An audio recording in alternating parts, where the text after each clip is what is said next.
1947 সালে 15ই আগস্ট ভারতের স্বাধীনতা ঘোষণা হলেও নদিয়া জেলার অনেক অংশ, তার মধ্যে শিবনিবাস, তখন অন্তর্ভুক্ত হয়েছিল পূর্ব পাকিস্তানে, অর্থাৎ বর্তমান বাংলাদেশে। এরপর জনগণের প্রতিবাদ এবং স্থানীয় নেতৃত্বের চাপে পড়ে 17ই আগস্ট রাতেই র্যাডক্লিফ লাইন কারেকশন করা হয় এবং 18ই আগস্ট 1947 সাল থেকে শিবনিবাস সহ বাকি অঞ্চলগুলিকে ভারতকে পুনরায় ফিরিয়ে দেওয়া হয়। এরপর সেই 18ই আগস্টের দিনই শিবনিবাসে পাকিস্তানের পতাকা নামিয়ে সেখানে তোলা হয় ভারতের পতাকা।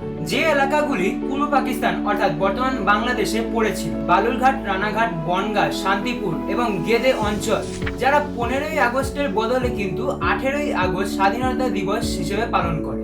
1991 সালে শিবনিবাসের বাসিন্দা এবং সহকর্মী অঞ্জন শুকুল প্রথম এই বিষয়টিকে খুব ভালো করে গুরুত্ব দিয়েছিলেন। তিনি স্থানীয় ইতিহাস ঘেটে দেখেন এবং তিনি দেখেন শিবনিবাস সহ বাকি নদিয়ার সীমান্তবর্তী অঞ্চলগুলির কথা, এবং অঞ্জন শুকুলি জানান শিবনিবাসবাসীদের যে 15ই আগস্ট ভারতের স্বাধীনতা দিবস হলেও তাদের জন্য 18ই আগস্টই হলো আসল স্বাধীনতা দিবস, আর সেই দিনটিকেই তাদের পালন করা উচিত। প্রথম দিকে অনুষ্ঠানগুলি হতো খুব ছোট করে, ধীরে ধীরে গুরুত্ব বাড়তে থাকলে 1998 খ্রিস্টাব্দের দিকে এই অনুষ্ঠানটি আরো বড় করে পালন করা হয় এবং সেই বছর থেকেই এই সীমান্তবর্তী অঞ্চলগুলিতে খুব বড় করে এই 18ই আগস্টের দিনই স্বাধীনতা দিবস হিসেবে পালন করা হয়।